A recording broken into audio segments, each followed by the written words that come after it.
Rick Horrow joins us now on the Right to It, a guest scientist. We're coming to you from one of his favorite places when he's in the Valley, of course, Twin Peaks.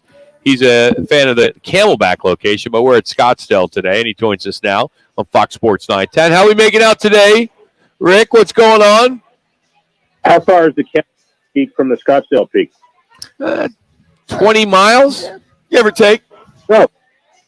So the peaks are spread out all over the valley, I know. In many ways, yes. How did I know that was coming? I'm just excited taking advantage of those peaks. You know that. Oh, yeah. I have an apology to make. I have you on speaker. We're going through a rip-roaring tropical thunderstorm here, and Duke's a little nervous, so he wants. Have you ever had a 60-pound mammal of any kind in your lap? Don't answer that. But I decided to put you on speaker. So no. You hear me okay? Yeah, sure. Absolutely. You sound fine. My dog's 60 pounds as well, and if there's a storm, he's right. Same thing, man. Dogs can't stand that weather, man. That's just you feel bad. There's nothing you can do. They just shake. You're like trying to hold them. It's tough. Well, and they don't know what's going on. They don't know that the worst that happened is that I've got to reset all my clocks and ovens and stuff. They think that the hell is breaking loose. Rick, I just assumed that you living in Jupiter with all those celebrities, all those golfers, that you guys have some like dome over that area, so nothing affects you guys, because that's the highest rent district there in Florida. Well, it is, and it keeps getting better. And frankly, it's like everybody's been asking me media-wise the last couple of days how I feel about Mahomes, saying Burrow ought to get more money and everybody should get more money at the quarterback position. Hey, it's like the same thing here on my real estate street. If I see Koepka get a couple extra $1 million on his house because everybody wants to kind of be in the house that had the PGA champion, I'm all for it. My house automatically is worth $2 extra $1 million. So yeah, sure. I love it. Well, I hope that I've never been allowed in Jupiter, so I'm hoping one day we'll be allowed to maybe take a road show there in Jupiter and do it from your balcony or something. That'd be kind of fun. Well, I will tell you this. Now, give me an idea when you're coming, so I can bolster the police protection and the electric fence. Hey, there's a point of contention among Big Ten fans that are upset with former Commissioner Kevin Warner's failure to fully negotiate that Big Ten deal with all the networks. I'm seeing that parts of the $7 billion media rights deal is still up in the air. Will this work itself out, or the new Big Ten commissioner's got a lot of work ahead to get this fixed? Listen, Tony Petitti is an ace. Known him for a long time from CBS and the Baseball Network, and he comes from TV. Kevin comes from a team presidency and going to stadium stuff. And, I'm not sure what all the facts are relative to an early departure. Everybody kind of knew that Kevin was going to leave. I think it was April 24th, and everybody kind of had a 6-month notice on that. That's how they got Tony, and they gave him enough time. And so, he didn't bolt in the dead of night. But all the TV negotiations will be finished. Because, listen, as we know, the Big Ten negotiation is the biggest number. They've got the most leverage, and they'll get the deal done. In reference to getting deals done and value, I'm just interested in your thoughts on Michael Block last week, finished in 15, and the ride he's on currently, as of today's +3 on the turn. But talk about it. Is that a shot in the arm for golf? I mean, we're all watching on Thursday to see how this young man does. But from the exponential side, as far as value, advertising and all the above, what percentage of value is his worth gone up this last week?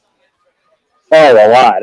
He'll be looking for national endorsement stuff. What I was told, what I read was that his club pro salary was $280,000 plus commission, and he'll get more than that as a social influencer if he wants to do that. And there is some discussion about Liv wanting to snap him up. I'm not sure that would be a good idea, but, listen, it's part of the conversation. And so at the end of the day, this is one of those things where a star is born. And because of that, he's humble. He hits the ball amazingly. He's not full of himself. 2 out of 3 for me. I don't hit the ball that well, but I'm humble and certainly full of myself. Hey, I want to get your thoughts on the Thursday night flex plan talk, and it sounds like there's some media members out there that really think this is a straight up greed on Roger Goodell and all this good stuff, or bad stuff, whatever you want to call it. I think it's safe to say, the NFL doesn't want 2, 4, and 10 teams, playing on a Thursday night. But what is this all about? Why do you think there's so many people that are against the flex if they decide to flex out 20-plus days? Isn't that enough time for the fan? Well, those are people who are against anything. I mean, I don't. If you're not playing well, my candid answer is you deserve to be flexed out. Yeah, and I agree. The only issue that really would bother me is that the fans who get the schedule on May 11 and plan their life around the away schedule of their favorite team. Well, that 28-day issue is a definite. It was spoke right to them, saying it's not perfect, but we'll give you time to change plans. And you shouldn't be mad at us as the NFL. You should be mad at your team that sucks and is getting flexed out. I'm real curious because there's been talk from football circles saying that even though they put in that rule, they really don't expect to flex hardly any games, maybe one, and that's about it that they were talking about this coming season. Have you heard any insight into that? No, I've heard a lot of discussion about how this gives every owner flexibility, which is how Roger sold it. And the flexibility may mean they'll use it a lot and may mean they won't. I think they're going to reserve judgment until, October, November, and see which teams deserve to be flexed or not. You can schedule the Thursday night, Sunday night games, and Monday night games to the best of your ability in May, but we know a lot of teams who are Super Bowl contenders in May and suck in November. So you got to preserve the flexibility, and I don't think it would be good for the league if they came in and said we just passed this rule, but we're never going to use it. Rick, coming close to home here with the Coyotes after last week's vote getting shot down in Tempe. It's been reported the Coyotes have several sites, and some have set up to 12 sites that they're looking at throughout the Metroplex here in Phoenix, whether it be Scottsdale, Chandler. It's mostly East Valley.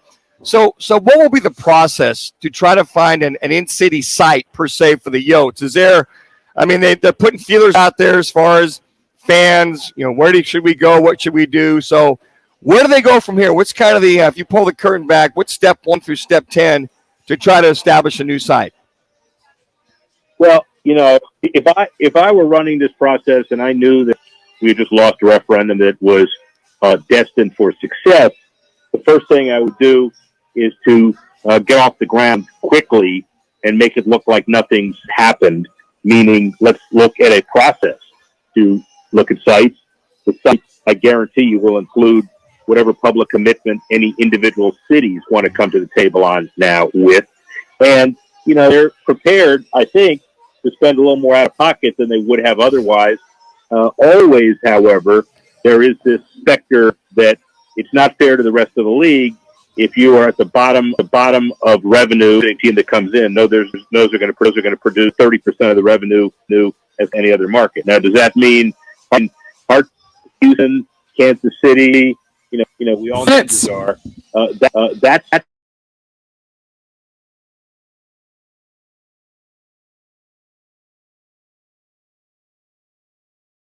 and he's been a friend of yours. He's been a friend of the Valley. Yep.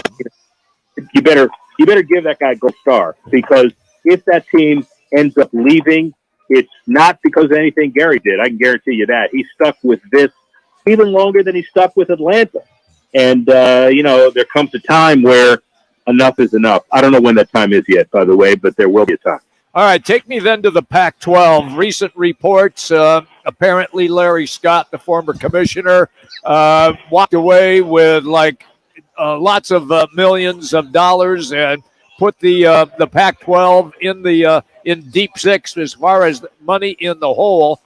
And now you have the president at Washington State saying, hey, Nobody can do anything. They have 2 minutes. hold on everything. Can't hire anybody. Can't fund anything.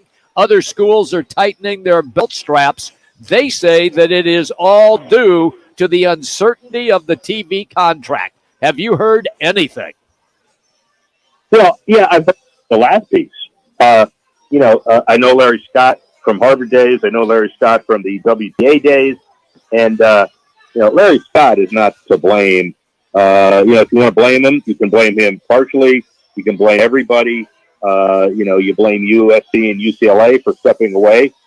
And if I were running that conference, I'd be very careful about my funds, too, until I knew what the TV dollars were going to generate. As to what they're going to generate, nobody knows. That's the biggest uncertainty that Ray Anderson and every other AD in the Pac-12 can see. When's it going to be resolved? I don't know. Ask Ray. 1 minute. Rick, I want to squeeze in one more. It looks as though Max Kellerman's show, This Just In, is going to get canceled, and they're going to replace it with the Pat McAfee show. Pat McAfee, it's a massive contract that is being rumored that he's going to get or is already getting. I'm curious. The show he has now, where he has 2 million subscribers, he's having all the success. He has creative control, and for somebody like yourself who has creative control in your television shows, if Pat doesn't have that, he's not going to have success, is he, at ESPN? Well, no, but they're two differences. He's earned it because he's got social media emphasis beyond what everybody's thought. I earned mine because I say whatever I want. Nobody cares and nobody listens. So there's two different. Come on. There's two different kinds of control. Seriously, whether they decide to replace him or not, meaning Max Kellerman, I get it. Pat McAfee is a tremendous personality. Yeah, and he speaks his mind. He's guys like Scott Burrell and guys who are brilliant and just let him go. It reminds me a little bit of Robin Williams. Just let him go. Sure. And if you pay for that, the risk is you better be on that 7-second delay button, but let him go. Yeah, absolutely. What's up next for Rick Horrow? Well, first I got to see what the NBA and NHL final schedules are because unlike you guys, I can stay here and I can watch a couple of sports finals for many games. Yeah. And then I'm going to play around it. I'll end up in LA for the U.S. Open golf. Maybe I'll stop in Phoenix and check and see how you losers are doing. But okay, great. Over the next week or so, I am here, excited about my Heat and my Panthers. He's Rick Horrow, live from Jupiter, Florida. Thanks, Rick. We'll talk to you next week. Appreciate it. The Sports Professor. Talk to you later. You got Rick Horrow joining. Follow him on Twitter at Rick Horrow.